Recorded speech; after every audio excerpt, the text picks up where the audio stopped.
Run, river, run, run through the hills. Run, river, run to the sea. Run, river, run to your place beneath the sun. Run, river, run over me. Hi, this is Jan Lewis. Welcome to be my guest today. We have, back by popular demand, we have Pat Hinkley with us, and she is an author. She was on with us before. This time her book is called Climate Sense, A Practical Guide. Can't miss this one, right? To finding solutions and keeping your cool. How is that? When did you start writing this, Pat? I started writing that not too long after the last election. Okay. 2016? Yes, and yeah. And actually, that on the cover is her artwork. That's a painting you did. Yes, it is. She got to choose that, and the color yellow definitely does stick out with the green environment, that type of thing. Now, let me just read this intro to you. Like millions of other people, do you feel frozen in place at the mere mention of climate? Do you want to put your head under a pillow and ignore it all? What if you could understand how important you are to our world? And Pat's going to tell us about her book and her experience with this. So tell us more about your book. Well, I think that climate change is a fairly daunting topic.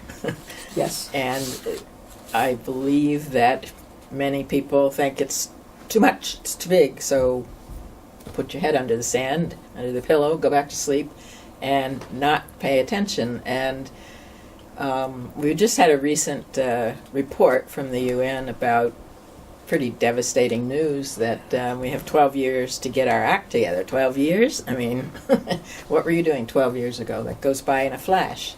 So we don't have constructive leadership, and we're waiting for solutions, and everybody's waiting for somebody else to fix it. And my point in the book is that we have a big failure of imagination. We only see the catastrophic parts and where we are now. There's this huge place in between where we can have a part. And so my book is an invitation to everyone to begin taking positive actions now, and they're actions that each of us can do now, and there's a whole list of them at the end of the book. Oh, definitely. Start going through them. Let's talk about what we can do. Well, there are levels of actions you can take. There are very easy ones, inexpensive ones. They're more expensive, more complicated. You can start by turning your thermostat down and putting on sweaters. Jimmy Carter, President Carter, back in the 70s, said, we have a problem. He was talking about a different issue at that point, the oil embargo and lack of oil. But he said, turn down your thermostat, put on sweaters. Yeah. That's simple. Anybody can do that. Turn off the lights when you leave the room. We're so used to going room to room and just leaving the lights on. If the lights are off, they're not using any electricity. And every electricity or gasoline use that we have puts fossil fuels, puts carbon into the atmosphere, and that's part of the problem. So you can do those two things. You can get an energy audit. Rhode Island has a free energy audit. I'm sure that Massachusetts does too. Mm-hmm. And what they do is they look around at your house, see where there are leaks, and seal those up, and give you LED lights that save a lot of electricity. So that's something else you can do, is replace your light bulbs with LED. There's a whole I'm list right of there. stuff. This is installed. Pat. She installed plexiglass inserts called Indos, right? INDOW. On some great. leaky windows. They keep air and noise out as they make a room warmer and save energy. Plexiglass. Where do you get those? Well, I got them. Well, I looked online, but there's a hardware store in Providence, Adler Hardware, that sells them. So you can find local distributors of them, and they're great. And I love the company because they're young people and they feel like they're making a difference. That's so important. Yeah. What are induction stoves? An induction stove is an electric stove, but it heats up instantly. It's as good as a gas stove, and you turn it off and it's off. And it's very efficient, saves a lot of money. So, in other words, if we were going to go buy a new stove for the kitchen, We would have to get an electric one, a plug-in one? Yep. And so the idea of going more electric is that eventually we hope power companies will be using more renewable products in their energy mix. But electric, when you buy a house or whatever, I don't know, but that's the last thing I want because it's so expensive. The electric, maybe if we all went that way, it would come down in price, maybe. Yes. I mean, it's expensive, but you're saving because you're not using as much. And so there's some things that we have to just say, this is important to do, at least in my mind. It's important to do some of these things, within reason of what you can afford. Right, exactly. My next step is to have my hot water production become more efficient. Well, yeah, heating a 80-gallon tank of water and having that on demand all the time is, kind of wasteful.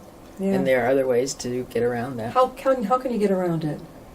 Well, there are point of use. I'm not sure of the terminology, but there are point of use on demand hot water systems. You can have a smaller hot water heater. I mean, mine, every time I want hot water, it turns on my oil furnace, and it just seems so wasteful. How can that happen? Well, that's kind of strange, isn't it? Well, it's heated by the oil. It does that. Oil is expensive. Oil too. is Oh my expensive, gosh. yeah. I'm seeing less and less oil trucks around. When I switched over to cold climate heat pumps, I started saving about 50% of my energy use. What is a cold climate heat pump? Well, you see them in motels. They're up on the ceiling, and they're air conditioning and heat, and they're just a very efficient way of heating. Again, it's electricity, but if you're saving 50%, that's Makes huge. a difference. It That's really huge. does. Yeah. Greening the house is important to me. Therefore, greening my interactions with the world is another valuable goal to do. Well, I think that many people have done a lot of these things in their lives and in their houses, but talking about climate change has been sort of a hush-hush, no-go. I've noticed this. I don't think that people... I seem to find two different ways of thinking. Those who, no, that's fake. And the other ones who say, wake up. Right. Because it just came in. What was it, the report from? Where did it come from? I read it online. It was a recent UN report within the last 2 weeks. Yeah. And there have been other reports, and I talk about those. Yeah. But they're validating what's been said. I mean, back in the 70s, Donella Meadows did computer research modeling, and they predicted exactly what's happening, except they couldn't predict the feedback loops that are intensifying it. And what I mean by feedback loops is when the ice melts in the Arctic, the tundra is exposed, and that contains lots and lots of methane, which is a even more powerful greenhouse gas. So that gets released, and that speeds up, more warming. Is that what's in our gas that we drive the car? No, but it's in, the oil pipe, the gas pipelines that go across the country, and the wellheads for the gas. Methane is released by all of those, and we have old gas pipelines in cities, and methane is leaking out in various places. They've done studies about it, and it's the leakage is much bigger than what's reported by the gas companies. We're talking with Pat Hinkley, and she is the author of Climate Sense, a Practical Guide. And a lot of you out there, myself included, we're a little bit concerned, maybe not enough concerned, but I'm starting to because I read this book. Climate Change, a Practical Guide. And where can they get your book, Pat? Well, you can get it on Amazon.com or at local bookstores. Right now I'm getting it out there because the book is very new. Or you can order it from me at patriciahinkley.com. Okay. www. Now, it doesn't occur, I don't think, to a lot of us regarding climate change and the environment. I'm in the process of learning to eat less meat. Oh, meat is such an important topic. The animals give off so much methane, and then just in their living, and then there are all the processes to meat. Animals require a lot of water. They disturb the land. They have to be transported. They're just a lot of energy using things about them. You eat a veggie meal 2 or 3 nights a week. And the thing about changing how you eat is you don't have to do it cold turkey. You don't have to go into no meat, period. No, I couldn't do That that. would not be helpful. So try it. Try it once. Try it once a week. That's not so harmful. I love what this says. How did we get caught up in this rat race of thinking we need quite so much meat and dairy? We don't, and it's interesting to change up a diet. Like Pat's saying, gradually. Try gradually. I know that I couldn't go cold turkey. I mean, I think I have hamburger maybe once a week, if that. Meatballs and sauce maybe once a week. Other things, a lot of chicken. Is that included in this too? No, I hope not. Because I eat a lot of chicken. It is. More chicken? Well, I mean, yes. Oh, okay. All right. Now this is dear to my heart. Listen up, girls. Often shop for clothing at consignment stores. Yes. And thrift shops. We've got a fantastic one right over in Linwood, Northbridge. We call it Sally's Boutique. Salvation Army Thrift Shop. Oh, my God. You could get, I'm not kidding, with the designer tag still on, a lot of it is still new. What you're going to pay at, we'll just say, an unnamed big store over in Millbury for maybe $40 for one blouse, you can get 3 or 4 blouses. Yeah. Gorgeous. So when did you get interested in consignment? Oh, well, I've been shopping in consignment shops for a long time. But the thing is, as a culture, as a consumer culture, we're just so used to, I need a new something or other, and they're made in conditions that are not positive for the people working there, and then they're shipped across the country, across the world, and something about this doesn't make sense. It's using up lots of resources. So there are perfectly good clothes at consignment shops and thrift shops, and I like them because there's less to choose from, and it's, I don't like to go into big stores and just have to sort through so much. So. I know it's Salvation Army. It's the thrill of the hunt. Yeah, right. I don't think I have one friend, maybe, one. She and I will spend 2 or 3 hours in there because the gems that you can find, they're gorgeous. You're shoppers. Yeah, all you have to do is just take your cart, take your time, look at it. After a while, you know exactly what you're looking for. My daughter loves that. Oh, it is. It's awfully fun. And you could save, you save so much money and you look fantastic. Like I say, some of the clothes are still new. Yeah. They've still got their tags on. Maybe it was $45 in one of the big box stores. It's now $8. Yeah. Sorry. So one of the things I wanted to say about, we got into what you can do right away, but I wanted to talk about the difference between putting your head in the sand and feeling immobilized by the big climate change and taking action is that each time you take an action, whether it's buying consignment things or turning down your heat, if you take the time to acknowledge to yourself, I'm doing something positive for the world, that feels good. Doing positive things brings you out of that stuck place.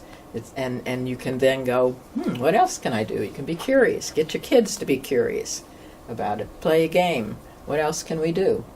Lots of things in here. Pat, you were an RN, right? I was. You were an RN, holistic psychotherapist. Yeah. Still doing that, too? No, I'm retired from that. So many people retired. You're too young to retire.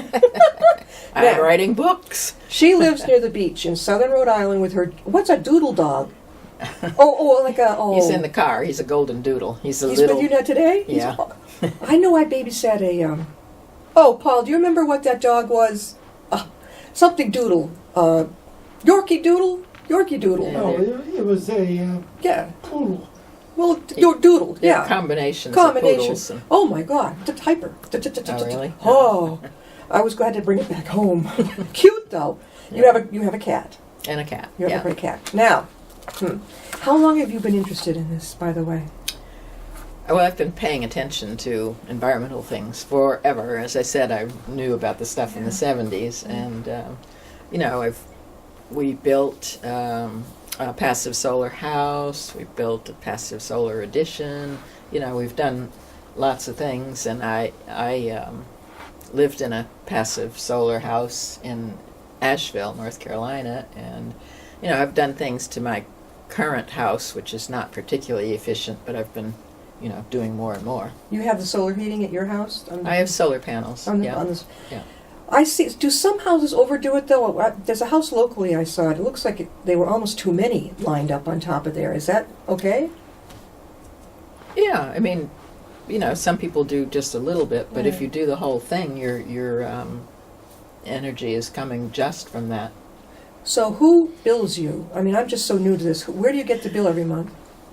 Well, it depends on how you do it. Some people buy it. I leased mine from Solar City, and so I get the bill from them, and I get a bill from National Grid Yeah. for my electricity use, and it's wonderful in the summer to see a zero. So so in other words, during the wintertime, you see a very big difference from the way you used to live between now. Yeah. Like how many dollars? $100? I don't know. $50? I don't know. I'm just trying to think. Bringing don't that bill down would be awesome. Can you imagine that? Oh, you've always valued the outdoors. Important. That's Sure, I've been a hiker and walk all the time with my dog. And shoveling snow. and I do things outside because it's good exercise. I rake, and although this year I've been away and I came back to a bunch of leaves, so I'm hiring somebody. I know. She emailed me and you said you went to Disney World, right? No, I was. How about you went to Disney World? I was in Europe. Okay, you were in Europe, and you came back, and you were kind of surprised to see all the leaves. Was it? Yeah, and I was sick too, and that's Yeah. when I said, ugh. So you Can't came back deal from with your these trip and you leaves. got sick. Oh, no. Well, airplane-itis, Oh, well, hang my clothes out to dry in a line, and I still see that happen. Yeah, and that's so good because you go out and you hear the birds sing, and you have the sun on your face, the wind, and and then the clothes smell so good when you bring them in, and you're not using any electricity. The dryer is a huge waste of electricity. But the thing is, they don't dry that fast. If I need it quickly, it's not going to dry that fast. Well, no. No? No. So I got to be patient. You can plan. Plan. That's another interesting thing. You can watch the weather, see what that's like, and become more in relation to nature. Pat, where have you been appearing, and where are you going to be appearing? I'm going to be at the Rhode Island Authors Expo at Rhodes on Pawtucket this Saturday, December 1st. Yeah. 10 to 5. Yeah, I think so. And I've been going around to various places speaking about my last book, Chasing Sleep. So Yep. I've been... So a lot of you may remember she wrote the book Chasing Sleep about those people who are having trouble with insomnia and this type of thing, and you went through it yourself. Oh, yeah, that's a constant reminder. 2 great books, was it Chasing Sleep and now Climate Sense. I mean, that's a leap. You took a good leap. Well, it is, but that's something that I've been angsting over for a long time, and Yeah. so it just, after the election, it just started pouring out of me. Do you think there'll be some sequels to this? Climate sense achieved. Yeah. Or what more can we do? Right. Could be. I don't know. Right now, my goal is to get this out to lots and lots of people. Particularly to people who understand and can just see what else they can do, and to begin to talk to others. This book feels like it's foundational to talking to other people about it. Yeah, exactly. Now, not only can you get the book, Pat's going to tell you again how to get the book, but downstairs in the Upton Library, you're going to donate a copy to the author's wall. So come on in. Again, Pat, how can they get Climate Sense? You can get it at Amazon or local bookstores, here at the library, or from www.patriciahinkley.com. Don't shower and wash my hair every day. I try to go every 2 days. That's it. I mean, I don't. So, how often do you do it to save the water? Well, I shower every other day. Yeah. Yeah, I don't wash my hair. It doesn't need it that frequently, so. Yeah. Right. This her chapters are totally dedicated, getting specific, accepting the science of climate change, yet doing nothing is immoral. That's how you feel, huh? Yeah. Well, I mean, when you look at the fact that about 98%, 99% of the world's scientists who have spent their lives studying this agree that the climate is changing and that it is being caused by people's influence. They've studied it. If you went to a doctor and they said 98% of us agree on blah, blah, blah, you'd kind of believe it. So these guys are serious scientists, and it becomes not a matter of belief anymore. It is a moral imperative that we pay attention and do things to change what we're doing. If we don't pay attention, what's the consequence? Well, the consequences are quite severe. You really want to go there? Yeah. Okay. Yes. Well, right now we're on a kind of on a plane where the temperature, the carbon input is going up, and when it gets to a certain level, which is not that far away, we find that there's just an exponential increase. An exponential means that you can't really see it until all of a sudden you're in the middle of it. Something's going way up or something's going way down. And when that happens, the temperature goes up and we cannot survive in many places. Already we see people leaving, migrating from countries, from towns, from cities, because they can't grow crops. They can't feed their children. So they have to go somewhere else. We've seen devastating fires. We've seen hurricanes that are much, much worse. Windstorms all the time. In Rhode Island, the wind blows much more than it ever did. And, that's not terrible. It's annoying. But the Southwest and California are just arid, having huge droughts. There's only so much water that will be available in the Southwest soon. Massive plans are thought to be the only and best way to stabilize the climate change needle, and yet...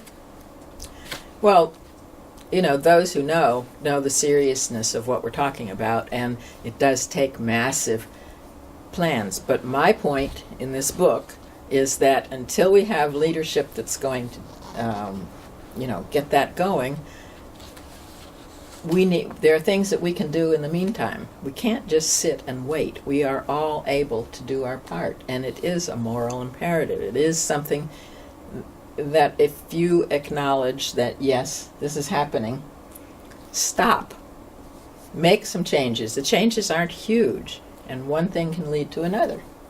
10 years to massively transform all areas of life seems exceptionally ambitious, but nonetheless, this is what you think that this really needs to be done, right? Well, absolutely, because the more of us who take this up, the more it becomes commonplace and the more we demand of our bigger leadership to create this. Right now there's an initiative to create what's called a global Green New Deal, a Green New Deal, which is to create this massive initiative on the level of what happened in World War II, where people stopped.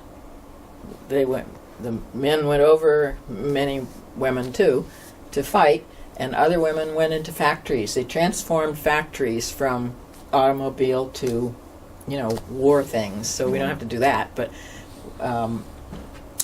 it can be a huge benefit to the economy. A great job producer. We have to do lots of things. We have to do windmills. We have to do more of those endos. We have to do, all kinds of things. I know in Worcester, is it still up there? Not far from Vernon Hill. They've got the windmill up there near Route 20. Do they still have? Is it still up there? I think it was the college kids or somebody. It's a big one. You're talking about in Worcester. I don't know. Yeah, there's one. And wasn't there a windmill farm on the Cape? Am I wrong? Off the coast of Rhode Island, there's a windmill farm. There are 5 of them, and they're planning to build a lot of them off of Martha's Vineyard, I think, between Rhode Island and Martha's Vineyard. Now, she is telling us about a company called Power Docks. Tell us about that one. Well, that's an interesting company.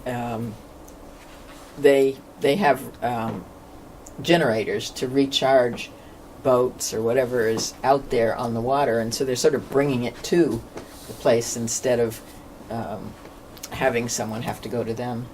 I love this. Creating autonomous, renewable energy stations to charge boats and gear right in their waterway locations, whether it be in the ocean or on marina slips. Yep. No, it's great. It's great because that means they can use that power I love what rechargeable. Pat says. We are in this together. Bottom line, we all need to think differently. Your voice matters. I know you're trying to get the word out more. How, in your mind, how can we get it out more? I think that we can start by looking at this as a positive thing. We change, that's a positive thing. There are all kinds of good things that can come when you take steps in that direction. Right. All kinds of good things. And so I think it's important to create an elevator speech so that when you go to talk to people, you can talk from, hey, I'm doing this. Right. And it's great. Matter of fact, I have a number of little stories in there Yeah, about different groups of people getting together and talking about whatever they were talking about, and then climate change comes up. One of them is because kids were walking to school in Miami and they had to walk through, what's become normal, the daytime flooding and fish bumping into their legs. So that started them off. Green energy projects are sustainable and reduce a country's reliance on finite and non-replaceable natural resources. The research, Pat, that goes into this book, I mean, how long did it take you to write this? I mean, really? Well, there's an awful lot of research out there. Well, yeah, but still, you're dedicated. It took me a while, but, really?